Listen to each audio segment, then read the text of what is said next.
Filipenses capítulo 2, versículo 12. Filipenses 2, 12. Pero antes vamos a pedirle al Señor que bendiga nuestro estudio. Una vez más, Padre, te pedimos, en el nombre de Jesús, Señor, que tú estés presente para enseñarnos tu palabra hoy. Tu palabra enseña, Señor, que tú eres autor de salvación eterna para todos los que te obedecen. Pero para obedecerte necesitamos conocer cuáles son tus comandos, Señor. Así que te pedimos que nos hagas tu palabra clara a nuestro entendimiento para poder obedecerte acorde al poder de tu Espíritu y el entendimiento que tu Espíritu nos da de tu palabra y cómo se aplica en el día a día de nuestras vidas, Señor. Así que necesitamos de ti, permítenos escuchar tu voz. En el nombre de Jesús pedimos. Amén. Ok, bueno, Filipenses, seguimos nuestro estudio con Filipenses, la epístola del gozo. Y como siempre, a manera de introducción, vemos que Filipenses, el tema indirecto, pero como enseñanza principal, es el gozo, la alegría o la felicidad cristiana que está conectada con nuestra manera de pensar. Y hemos visto que Filipenses, mira, la exhortación es que nada cambia hasta que cambiemos nuestra manera de pensar. ¿Por qué? Porque lo que pensamos, lo que creemos, determina lo que sentimos y en última instancia lo que hacemos. Y sabemos y hemos visto que Filipenses tiene 4 capítulos en los cuales vemos 4 mentes. Y en el capítulo 1 vimos que si queremos experimentar el gozo de Dios, tenemos que ver en el capítulo 1 que tenemos que tener una mente comprometida con el reino de Dios. Y estudiamos eso bastante en el capítulo 1. En el capítulo 2 hemos estado estudiando que no solo si queremos experimentar el gozo de Dios en nuestras vidas, tenemos que tener una mente comprometida con el reino de Dios, sino también tenemos que tener una mente sumisa a la voluntad de Dios. Y ahí es donde estamos, en el capítulo 2. Tener una mente sumisa con la voluntad de Dios. Y la semana pasada vimos el ejemplo de Cristo en los primeros 11 versículos.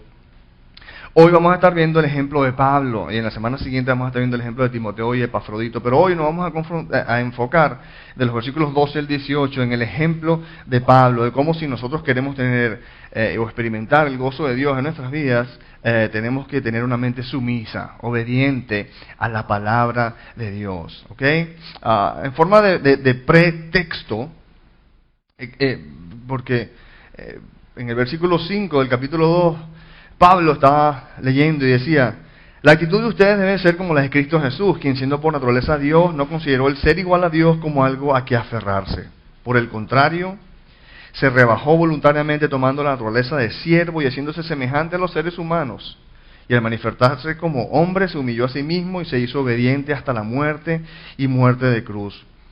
Por eso Dios lo exaltó hasta lo sumo y le otorgó el nombre que está sobre todo nombre, para que ante el nombre de Jesús se doble toda rodilla en el cielo y en la tierra y debajo de la tierra, y toda lengua confiese que Jesucristo es Señor, para gloria de Dios Padre.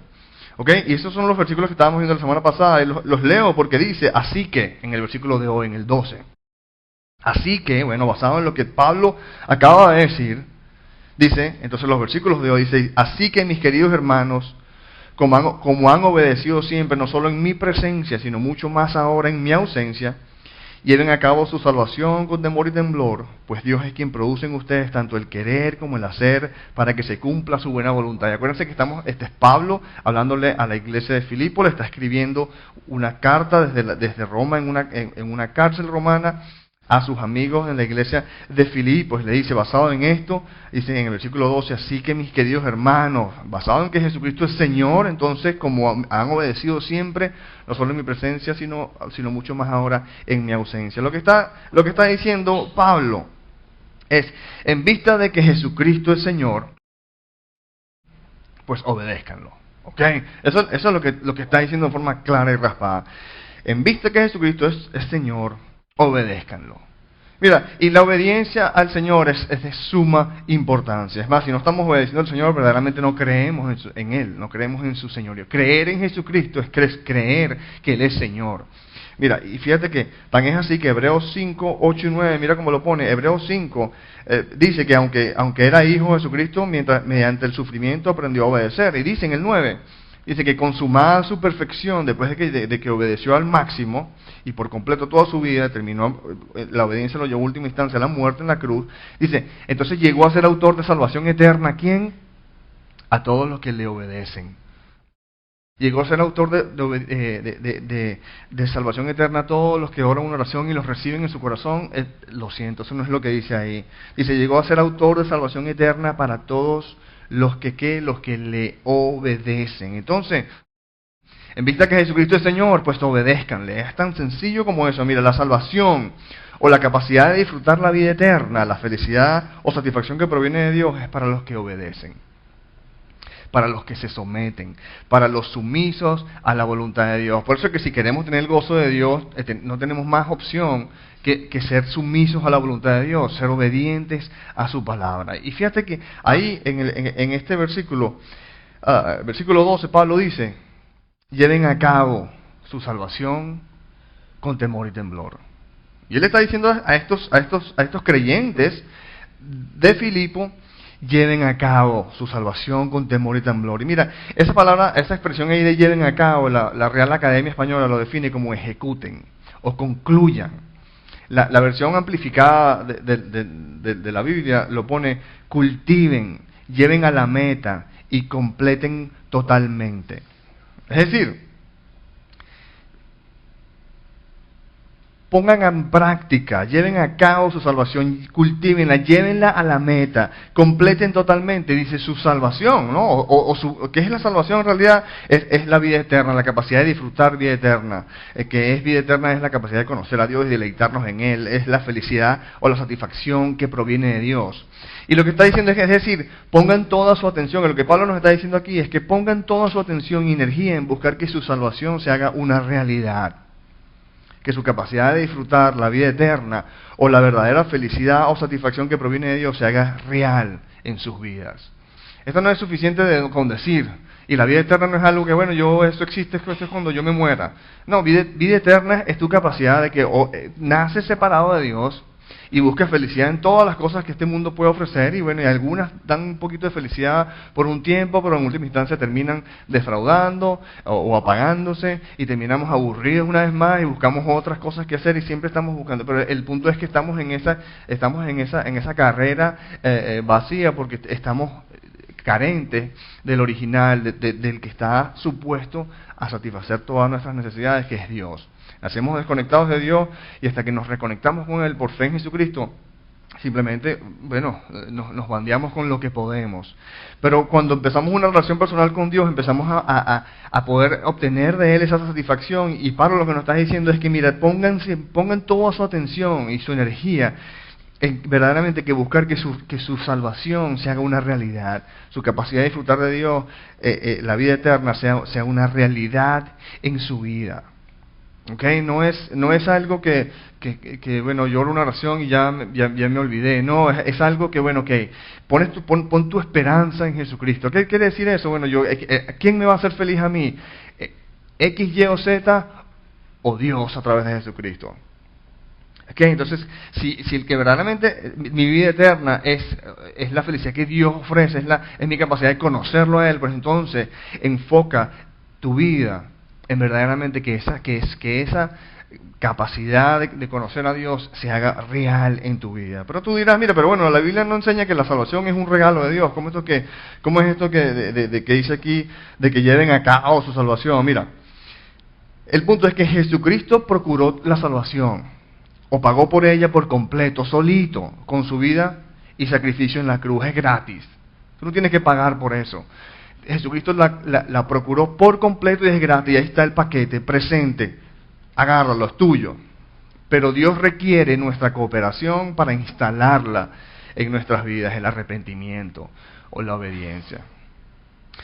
Tienes a Jesucristo, hemos hablado reverentemente de Jesucristo como un regalo de Dios, que es un paquete, ¿no? Y en realidad no es un paquete, es un contenedor gigantesco de todo lo que Dios quiere darnos a través de Jesucristo. Pero no es lo mismo tener el paquete y tenerlo ahí a un lado y, ok, bacán, ahora tengo esto que me da acceso a Dios, pero voy a seguir, en vez de ocuparme de abrir este paquete y ver cómo utilizarlo y cómo ponérmelo y instalármelo, entonces yo voy a seguir aquí, tú sabes, jugueteando con mis ídolos, porque estoy más acostumbrado a conseguir satisfacción en esta vida con mis ídolos de X, Y o Z, en vez de enfocarme verdaderamente en que esta realidad que Dios me ha dado, o esta bendición que Dios me ha dado se haga una realidad en nuestras vidas. Es una palabra que no me canso de proyectarla, decirla, porque es muy sencillo caer en religiosidad. Y entonces Dios es simplemente algo en lo cual hacemos los domingos y no forma parte del resto de nuestras vidas. No, no debe ser así, porque es una gran tragedia. Jesucristo no vino aquí a hacernos la vida imposible o fastidiarnos para que seamos religiosos. No, Dios mandó a Jesucristo a este mundo para que podamos conocerlo a Él y que se nos caigan las medias de la satisfacción que Él nos da, de manera que Él se glorifica a través de nosotros en un mundo completamente insatisfecho, ¿sí o no? Dice, fíjate que dice, lleven a cabo su salvación con temor y temblor o con reverencia. Y en el versículo 13 dice, pues Dios es quien produce en ustedes tanto el querer como el hacer, para que se cumpla su buena voluntad. Este versículo está diciendo que obedezcan a Dios. Enfóquense en que su capacidad verdaderamente de disfrutar vida eterna sea una realidad en su vida. ¿Por qué? Mira, y háganlo con temor y temblor, con reverencia. ¿Por qué? Porque el que te está procurando que tú tengas cierta actividad espiritual y cierto deseo de ir a la iglesia para buscar, cierto interés, es Dios. Okay, la palabra enseña que en nosotros mismos estaríamos muertos espirituales, o nacemos muertos espirituales, y los muertos espirituales los muertos no hacen nada. Los muertos, un pez muerto, ¿qué hace en un río? Un pez muerto nada se va flotando con la corriente del río. Toma un pez vivo para ir en contra de la corriente del río y del río del mundo. Pero mira, esa voz que tú escuchas, ¿no?, que te está impulsando a buscar a Dios, que te está impulsando a la santidad, eso no eres tú. Eso no es que es tu conciencia que viene de ti, esa es la voz del todopoderoso Dios del universo. Así que obedécela. Eso es lo que cuando tú sientes que, oye, mejor me paro temprano para ir a la iglesia, o qué sé yo, o déjame hacer mis devociones, o déjame ir al servicio de oración, no sé, cada quien como el Señor está lidiando con él. Cuando tú escuchas esa voz, ¿sabes qué? Es el todopoderoso Dios del universo que está hablándote. Y aparte de que Él haga ese impulso y te dé ese comando a través de su Espíritu, tú jamás buscarías a Dios por tu propia cuenta. Estarías muerto y condenado para siempre a estar separado con Él. Pero sin embargo, la idea que Pablo nos está diciendo aquí es que tomen cierta sensibilidad, porque el que les está hablando no es tu conciencia, no es la voz del buen Andrés en contra de la voz del mal. No, esa es la voz del todopoderoso Dios del universo. Así que obedezcan, respóndanle a ella en obediencia, con temor y temblor, porque Dios es el que da el querer y el hacer para que podamos hacer su buena voluntad. Mira, la exhortación completa de estos versículos que recibimos es esta. Mira, pongamos toda nuestra atención y energía en buscar que nuestra salvación se haga una realidad mediante obediencia a la palabra de Dios, con la absoluta confianza de que es Dios mismo quien está detrás de nuestros esfuerzos, energizando y llevando a cabo toda nuestra santificación. ¿Ok? Ahora, antes de moverme de este versículo, quería dar una nota extra al respecto, porque fíjate que en el versículo que nosotros tenemos, el 12, dice, llevan a cabo su salvación. Pero ahí no se ve muy bien, pero en el original la versión Dios habla hoy, mira cómo lo pone, hagan efectiva su propia salvación. Hagan efectiva su propia salvación con profunda reverencia. Es decir, pongan en práctica y como dice ahí, hagan efectiva su propia salvación. De lo que Dios está haciendo en tu vida. Y Dios, lo que está haciendo Dios en tu vida no es lo mismo que lo que está haciendo en la vida de tu hermano. Okay, es una relación personal entre tú y Dios a través de su palabra. Ciertamente hay comandos universales, pero el Señor es muy personal y muy íntimo. Y lo que hace con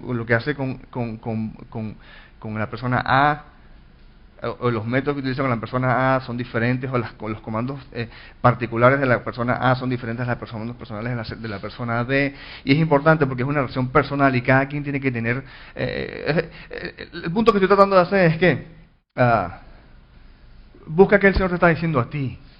Porque muchas veces queremos emular lo que el Señor le dijo lo que le dijo a la otra persona, y vamos, pero entonces, ¿cómo es esto? Y buscamos el consejo de los demás, y ciertamente llega, al principio es de bendición, pero muchas veces termina siendo el consejo de los demás, termina siendo una piedra de tropiezo, porque es lo que te está como que impidiendo de que tú vayas tú solito y aprendas a escuchar tú la voz del Señor. Mira, ¿ustedes se acuerdan ahí en Mateo 14 cuando el Señor está caminando en el agua y llega a la barca y le dice a Pedro, ven, ¿no? Y Pedro camina también Pedro también camina sobre el agua. Es como si Pedro dijera, ¿qué tal si Pedro hubiera dicho cuando el Señor lo llamó a caminar sobre el agua? Oh, ¿no? Ya está Pedro caminando sobre el agua y le dice, oye chicos, y se voltea al bote y dice, ¿y ustedes qué les pasa? ¿No? Mira cómo estoy caminando sobre el agua, deberían ustedes también hacer lo mismo, pónganse las pilas, háganlo, ¿no? Prueben su fe. Mira, en realidad el comando de caminar sobre el agua está claro que fue del Señor a Pedro. Dice, ven, dijo Pedro, y el comando fue para Pedro, no para el resto de los discípulos. Mira, el comando de Jesús fue para Pedro, específicamente, no para los demás discípulos. Y fíjate que dice, hagan efectiva su propia salvación. Y la meditación es la siguiente, mira, ¿qué está poniendo el Señor en tu corazón? ¿No? ¿Qué te está llamando el Señor a ti a hacer? Mira, hay libros que hablan de cómo los misioneros deberían ir a la ciudad. Y hay otros libros que hablan, los misioneros deberían ir a provincia. ¿Cuál es? Bueno, son los dos. Depende a dónde te está llamando a ti el Señor. Okay, tengo que ir a la ciudad, tengo que ir a la provincia. Tengo que alcanzar los surfistas o tengo que alcanzar los futbolistas. ¿No? Paso tiempo de estudio en la mañana o en la noche. Mira, tenemos que aprender a distinguir entre los comandos universales y los comandos particulares del Señor. Y tener mucho cuidado con la tentación de querer imponer nuestros comandos particulares o de imponer nuestros comandos particulares como comandos universales a los demás. ¿Okay? Y ahí es el discernimiento del Señor. Ciertamente el Señor llama a todos a estar en su palabra, pero cuándo y cómo y en qué momento del día, hay comandos universales y comandos particulares, y debemos tener siempre mucho cuidado de no ser elitistas o considerar que todo el mundo tiene que hacerlo de la manera que Dios lo está haciendo en tu vida. ¿Okay? El formato no es como Dios lo ha hecho exactamente en mi vida, en mi experiencia. Yo no interpreto las escrituras basadas en mi experiencia, sino que interpreto mi experiencia basado en lo que la escritura enseña. Y es lo que la escritura dice, y lo que la Biblia llama universal, pues entonces es universal para todo. En lo que la Biblia no es categóricamente específica, pues entonces no podemos imponer el comando que el Señor nos ha dado en nuestras vidas como algo universal a los demás. Tenemos que aprender a distinguir entre los comandos universales y los comandos particulares, y hay que siempre estar pensando qué está poniendo el Señor en tu corazón, qué te está llamando el Señor a hacer a ti. ¿Ok? Seguimos leyendo aquí en los versículos 14 hasta el final. Dice, y mira esto, wow, esta parte llega cerca, ¿no? Me quema, por lo menos a mí. Dice, háganlo todo sin queja ni contiendas. Versículo 14, háganlo todo sin queja ni contiendas. Sin queja ni contiendas, o sin queja ni argumentos. Tú sabes, la Paulana, otras traducciones lo llaman murmuración, ¿no? Cuando tienes algo y tenemos ese espíritu que tenemos nosotros de queja, cuando tenemos que hacer algo que no nos gusta y a lo mejor lo hacemos pero con una mala actitud. Esa mala actitud es lo que está diciendo. Háganlo sin quejas ni contiendas ni argumentos.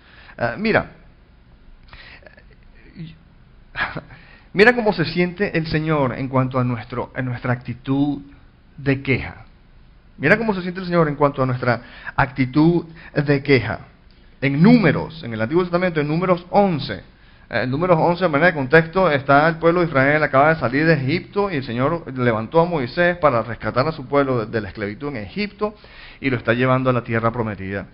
Y una vez que han salido, ustedes seguramente han visto la película, se abre el Mar Rojo y pasan todos, y después viene el ejército egipcio a ir detrás de ellos, y el mar se cierra y el Señor los libera, pero antes de llegar a la tierra prometida están en el desierto, y llega un tiempo y una temporada que el Señor dice que es una temporada de pruebas.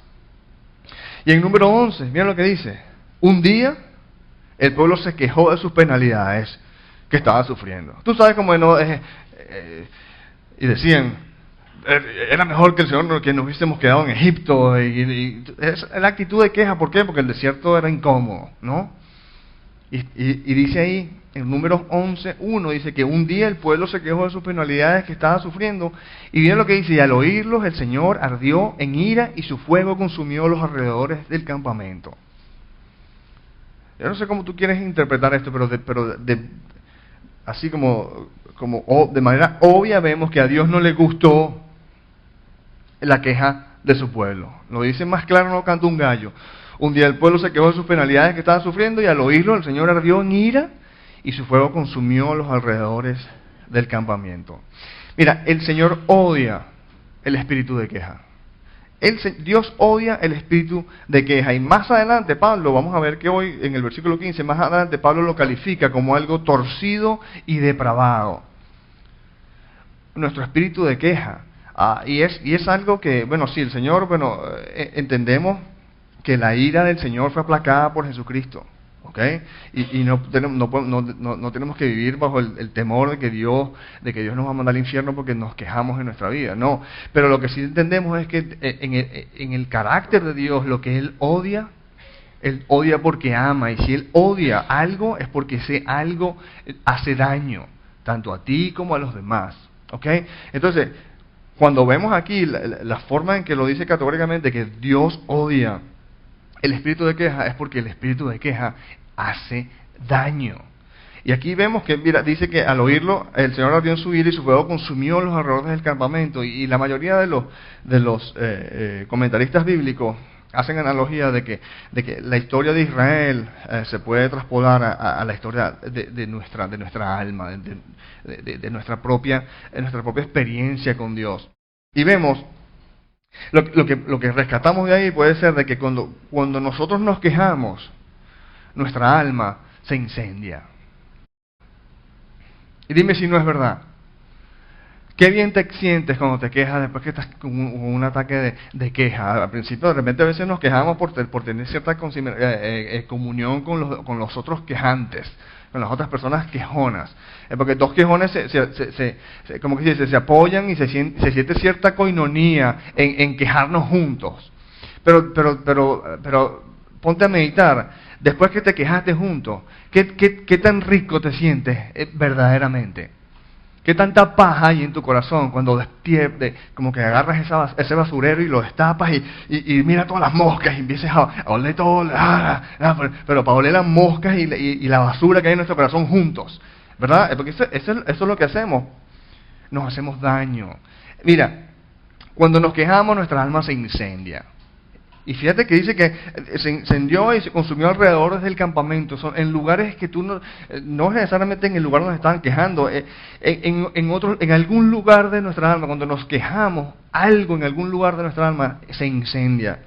El espíritu de queja incendia en nuestra alma.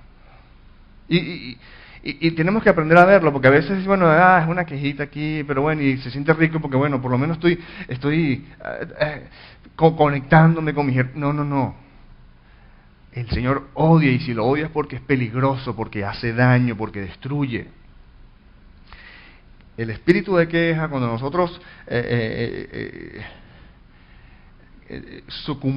sucumbimos ante nuestra tendencia de quejarnos, tenemos que entender que nos estamos haciendo un daño horrible, el cual Dios está en contra, obviamente, en su amor está en contra de que lo hagamos, y no solo nos hacemos daño a nosotros mismos, sino que nosotros le hacemos daño a las personas que están escuchando nuestra queja también. Y fíjate que esto del espíritu de queja, es tanto públicamente, cuando nos quejamos públicamente, como cuando nos quejamos en la intimidad de nuestra familia, porque eso es lo que pasa. Muchas veces yo digo, bueno, yo, ok, no me quejo allá afuera, yo no estoy quejándome, pero cuando estoy con mi esposa o estoy con mi esposo, bueno, entonces ahí sí me puedo yo quejar, bueno, mira, ¿no? Y después de todo estamos en la intimidad de nuestra familia, en la intimidad de nuestro matrimonio, en nuestra alcoba nupcial, y bueno, es mi esposa y yo nada más. ¿No? Es en la intimidad, es como que, bueno, ¿sabes qué? Mira, en Deuteronomio 1:27, mira lo que dice, el Señor dice que la gente una vez más se pusieron a murmurar en sus carpas, en sus casas, en la intimidad de su familia. Y más adelante en el versículo, eso es Deuteronomio 1:27, pero Deuteronomio 1:34 dice que cuando el Señor oyó lo que ustedes dijeron, se enojó e hizo este juramento. Entonces, el punto es que es tanto públicamente como en la intimidad de nuestra familia, ¿no? Queja es queja. Y el Señor la odia, y si la odia es porque hace daño. Entonces, debemos correrle como la plaga, porque el problema es que muchas veces lo vemos como, bueno, es algún pecado venial, es algo, no. El Señor lo odia, y si lo odia es porque es torcido, depravado y hace daño. Pero mira lo que pasa cuando negamos la carne y hacemos las cosas sin quejas ni contienda, porque los siguientes versículos, el 14 dice, háganlo todo sin quejas ni contiendas. Pero mira lo que pasa entonces cuando lo hacemos todo sin quejas ni contiendas, para que sean intachables y puros, hijos de Dios sin culpa en medio de una generación torcida y depravada. Fíjate que una generación torcida y depravada por todos los pecados, pero ahorita en el contexto de lo que está diciendo Pablo, está hablando en el hecho de que el mundo torcido y depravado en quejas y contiendas, en ellas, o sea, y si hacemos las cosas sin quejas ni contiendas, vamos a ser intachables y puros, hijos de Dios sin culpa en medio de una generación torcida y depravada, y en ella ustedes brillarán como estrellas en el firmamento y manteniendo en alto la palabra de la vida. Si no nos quejamos, vamos a brillar como estrellas en el firmamento y vamos a mantener en alto la palabra de vida. Mira, si simplemente nos decidimos y decimos, no me voy a quejar, no voy a ayunar en queja.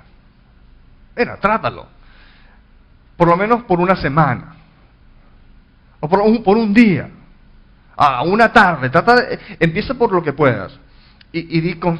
Vas a estar consciente de que de mi boca no va a salir ni una queja, ni siquiera con mi esposa o con mi esposo. Nada, cero queja. Y si simplemente nos decidimos y decimos, no me voy a quejar, brillaremos como estrellas en el firmamento.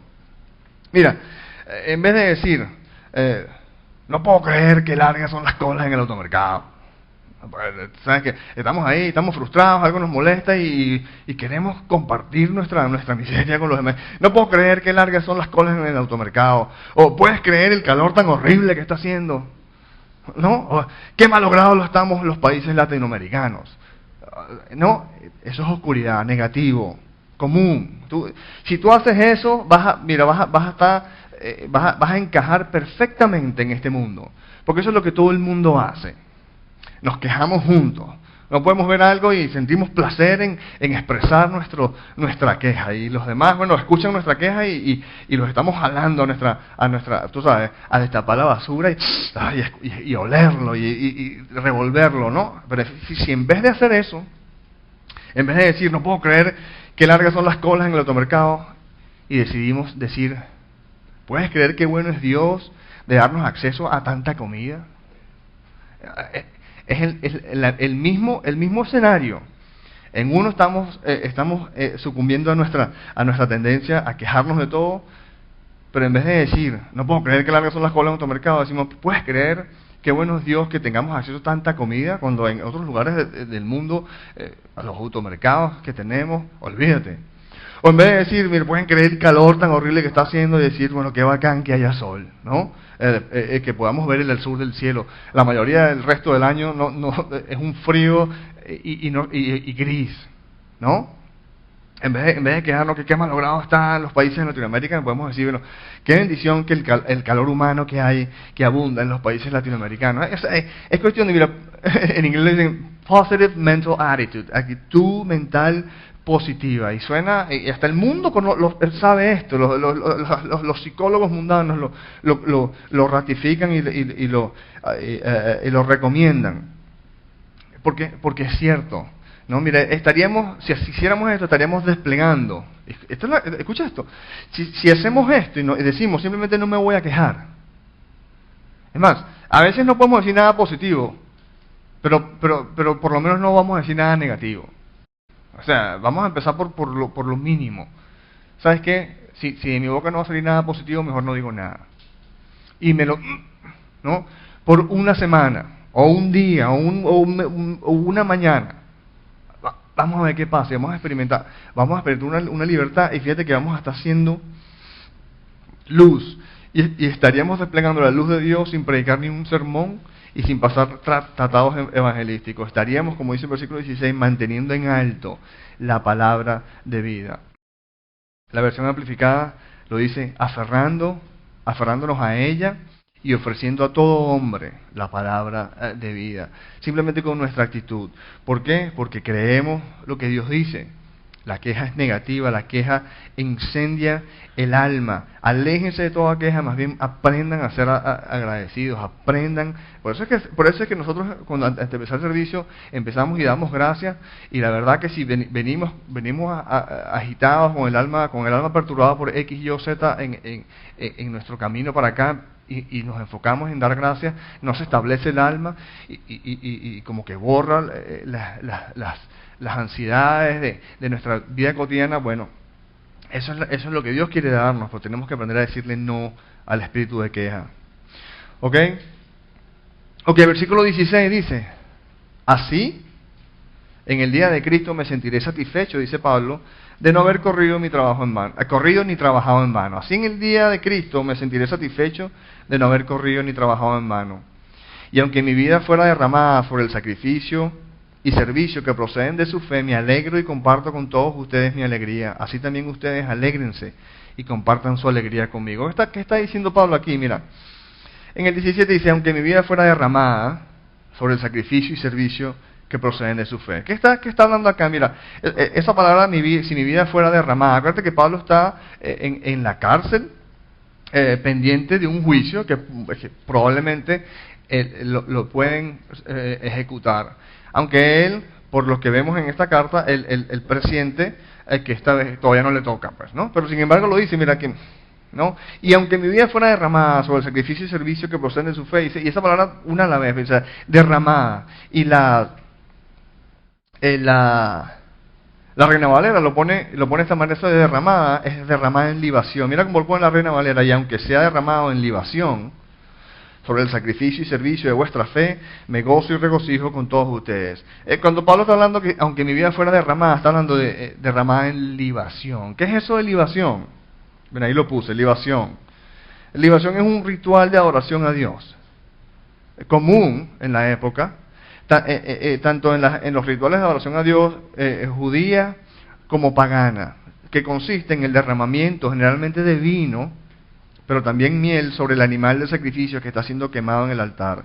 El acto tiene la intención de simbolizar el elevamiento del sacrificio a la nariz de la deidad a quien se está siendo ofrecida. ¿Cómo es esto? Bueno, en el Antiguo Testamento la gente se acercaba a Dios, y esto es algo en todas las sociedades del mundo existía, de que se acercaban a Dios mediante sacrificios de animales, ¿verdad? Y ciertamente fue algo bíblico instituido por Dios, del sacrificio de animales, porque está ahí en el Antiguo Testamento y los judíos lo hacían, pero eso no es algo que libación lo entendieron nada más los judíos, sino todas las culturas.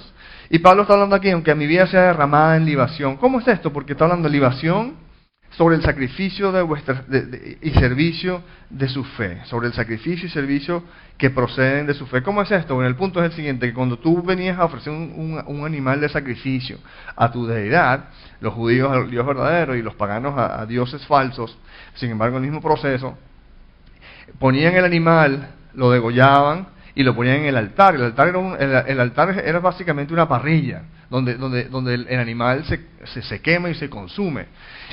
Pero además de sacrificar el animal, ¿qué hacían? Agarraban encima del animal, agarraban, traían vino o miel y lo derramaban, bien sea encima del animal o en los carbones o en la leña que está quemando al animal. ¿Y qué sucede cuando tú arrojas vino al fuego? Sale un humo, y es un humo oloroso.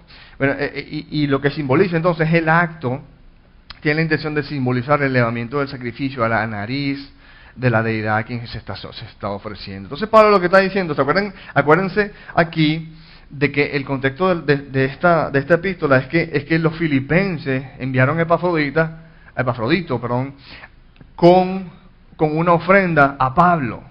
Y Epafrodito llegó con un montón de dinero que le están llevando, que le están enviando los filipenses a Pablo para sus necesidades. Y Pablo está diciendo, mira, aunque yo termine muerto y su ofrenda termine y mi vida pareciera que está malgastada, porque eso es lo que pasa con un sacrificio. Es como parece que estamos malgastando los recursos. ¿Para qué matar un animal perfecto con que se pueden estar alimentando los demás? ¿O porque voy a agarrar yo mi vino que se pueden estar quitándole la sed a los demás y derrochándolo? Aunque mi vida se derroche. Y fíjate que Pablo está diciendo que si su sacrificio sería como libación ante el sacrificio de los filipenses de haber dado monetariamente para sus necesidades. Y Pablo está hablando aquí, y es un ambiente como de sacrificio y servicio. Fíjate que dice sacrificio y servicio de adoración. ¿Okay? La ofrenda monetaria de los filipenses es el servicio y ofrenda, o el servicio, el sacrificio y servicio, y la libación sería la vida de Pablo, de terminar siendo ejecutado. Y Pablo lo que está diciendo es que está hablando en una expresión de suma entrega a Dios, y entrega a Dios y sus propósitos, el autoolvido, la humildad. A la final no se trata de que mi vida sea grande y bacán, sino que mi vida es dedicada a Dios y Él hace con ella lo que Él quiere. Y a lo mejor quiere utilizarme para grandes obras, o a lo mejor quiere utilizarme para obras que nadie entiende sino Él. Esa es su prerrogativa. Yo le pertenezco a Él y Él hace conmigo lo que Él desea. No se trata de que yo brille, sino que Dios haga lo que Él quiere. Y obviamente que hacemos lo que Dios quiere porque sabemos que Dios es bueno. Mira, yo creo que esta parte es importante que entendamos esto, porque lo puse ahí. Mira esto, bíblicamente, el verdadero acto de adoración no es cantar canciones, sino devolverle a Dios o sacrificar las bendiciones que Él nos ha dado, sobre todo las que más amamos. Porque a veces, vamos a hacer la adoración y conectamos en nuestra mente que adoración es, cantarle canciones a Dios. O sea, puede ser parte de ello, pero bíblicamente el verdadero acto de adoración no es cantar canciones, sino el verdadero acto de adoración es devolverle a Dios o sacrificar, es lo que significa, las bendiciones que Él nos ha dado, sobre todo las que más amamos. Mira, cuidado en dejar que las bendiciones de Dios o las bendiciones que Dios nos da se conviertan en ídolos. Y eso es lo que es sacrificio. Dios nos da bendiciones X, Y o Z, materiales, emocionales, qué sé yo, y la tentación tuya y mía es de hacer las bendiciones de Dios y convertirlas en sustitutos de Dios. Y adoramos la mano del Señor en vez de adorar su rostro. ¿Okay? En última instancia, eso fue lo que le pasó a Adán. La razón por la cual tú y yo estamos todos malogrados y en pecado es porque en última instancia Adán prefirió a Eva que a Dios. ¿Se acuerdan?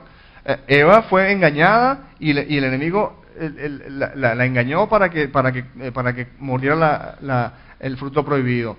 Adán no lo engañó a nadie. Adán sabía lo que estaba haciendo y vio que Eva estaba perdida, y llegó un momento en que él tuvo que tomar la decisión: o me como con ella para estar con ella, o me voy a quedar aquí con Dios nada más. Y Adán, en última instancia, escogió a Eva, la bendición que Dios le ha dado, por encima de Dios mismo. Y eso es algo, mira, ahí en Primera de Timoteo, el Señor lo pone a través de Pablo de la siguiente manera. Primera de Timoteo 6:17, mira lo que le dice: a los ricos de este mundo mándales que no sean arrogantes ni pongan su esperanza en las riquezas que son tan inseguras, sino más bien en Dios. ¿Por qué? Mira, sino pongan su esperanza no en las riquezas que son inseguras, sino en Dios, que nos provee de todo en abundancia. ¿Para qué? Para que lo disfrutemos. Dios nos da todo en abundancia no para que lo poseamos, sino para que disfrutemos las cosas. Cuidado, porque tendemos a hacer de las bendiciones que Dios nos da, tendemos a hacerlas ídolos. Y tú sabes cuándo es, cuando en el momento en que ya tú no posees, a las cosas que tú posees te poseen a ti. Si hay algo en tu vida que tú no estás dispuesto a abandonarlo por Dios, eso es de lo cual tú deberías abandonar más rápido que nunca. Mira, Dios nos da todo para que lo disfrutemos, no para que lo poseamos. Tenemos que ver las cosas como cosas que Dios nos da para disfrutarlas, pero no para que nos posean, no como para que nosotros nos aferremos a las bendiciones de Dios, porque tendemos a dejar que las bendiciones de Dios se nos conviertan en ídolos. Y eso es lo que verdaderamente, en última instancia, es la adoración.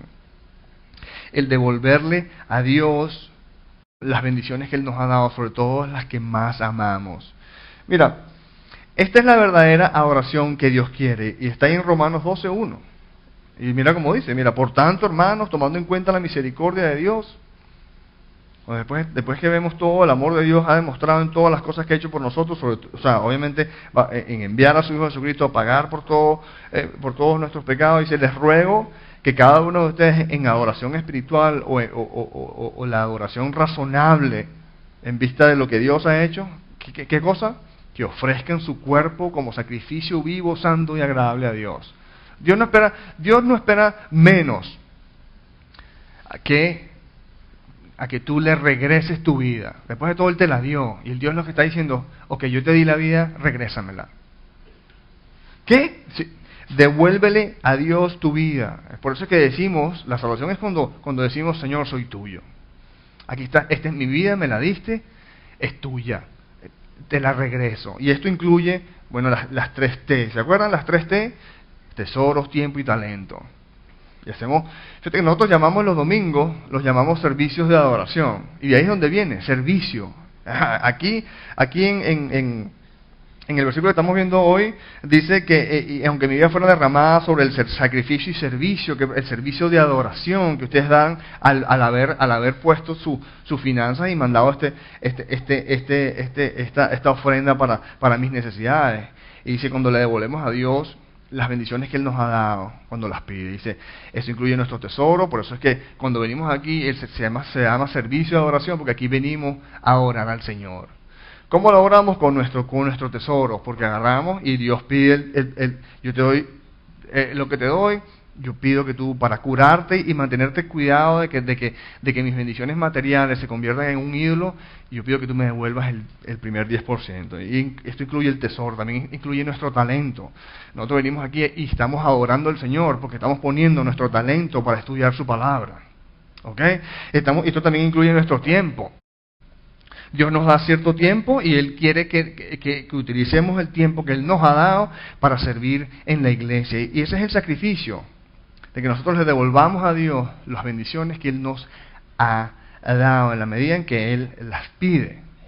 Y las pide no para fastidiarnos, sino las pide para resguardarnos de la tendencia que Dios tenemos de hacer de las bendiciones que Dios nos da ídolos. Como dije, por eso que las reuniones de nosotros, esto se llaman servicios de adoración. ¿Es por qué? Porque aquí venimos a adorar a Dios y adoramos con nuestro talento el diezmo, nuestro tesoro el diezmo, nuestro talento el estudio de la palabra, nuestro tiempo con el servicio en la iglesia. Pero el punto eso no para ahí, porque en Romanos 12 nos dice que ofrezcan su cuerpo como sacrificio vivo, santo y agradable a Dios. Dios está hablando no solo del domingo en la mañana, ¿okay? Dios no está tan interesado en nuestra mañana del domingo. Dios quiere toda nuestra vida. ¿Okay? Y estamos llamados a vivir vidas, no domingos de adoración, vidas de adoración. ¿Okay? Entonces entendamos aquí, porque el contexto de lo que estamos viendo, Pablo está aquí claramente viendo que si queremos experimentar el gozo o la libertad de Dios. Mira, yo lo puse aquí, tenemos que tener una mente sumisa a la voluntad de Dios, pero el punto es este, el de hoy, es que una vida sumisa a la voluntad de Dios siempre conlleva sacrificio. Entonces, mira, si queremos experimentar el gozo, la felicidad, la libertad de Dios, tenemos que tener una mente sumisa a la voluntad de Dios, pero entendamos que una vida sumisa a la voluntad de Dios siempre conlleva sacrificio. Y esa no hay tutía, es decir, si vamos a ser obedientes a Dios, siempre va a haber sacrificio envuelto en nuestra relación con Dios. ¿Por qué? Bueno, porque ¿sabes qué es lo que sucede? Nosotros antes que Dios nos rescatara, estábamos atrapados con 1000 cadenas de idolatrías. Y el Señor viene a nuestra vida y ¡pah!, empieza a reventar cadenas. ¿Ok? Pero ¿sabes qué? Cada vez que el Señor revienta una cadena, es como una operación que duele. ¿Ok? Pero tenemos que estar dispuestos a pasar por las operaciones. ¿Por qué? Porque cuando el Señor termina de operar y revienta una cadena, la libertad que experimentamos cuando el Señor ha terminado con esa área vale la pena. Entonces el Señor es como que el Señor está diciendo, yo no te he dicho que va a ser fácil, sino te estoy diciendo que va a valer la pena. Y tenemos que estar dispuestos a sufrir un poco. ¿Okay? Porque si queremos experimentar realmente el gozo, la libertad que Dios ofrece, tenemos que tener una mente sumisa a la voluntad de Dios y una vida sumisa a la voluntad de Dios siempre conlleva sacrificio. La semana pasada vimos que Jesucristo es ejemplo sumo de esto. ¿Y se acuerdan que lo vimos ahí?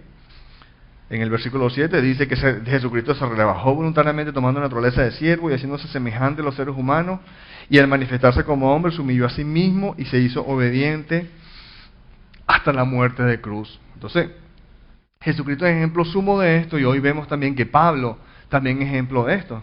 Versículo 17 al 18 dice que aunque mi vida fuera derramada sobre el sacrificio y servicio que proceden de su fe, me alegro y comparto con todos ustedes mi alegría, así también ustedes alégrense y compartan su alegría conmigo. ¿Ok? Resumen, hasta ahora que tenemos en Filipenses, sabemos que nada cambia hasta que cambiemos nuestra manera de pensar. ¿Por qué? Porque lo que pensamos, lo que creemos, determina lo que sentimos y lo que hacemos. Y hasta ahora hemos visto, de las 4 mentes que hay en 4 capítulos, hemos visto que si queremos experimentar el gozo de Dios, tenemos que, primero, tener una mente comprometida con el reino de Dios, y segundo, tener una mente sumisa a la voluntad de Dios, pero sabiendo que una vida sumisa a la voluntad de Dios siempre conlleva sacrificio. Amén. Padre, te damos gracias, Señor, en el nombre de tu Hijo Jesucristo, Padre, por hablarnos claramente.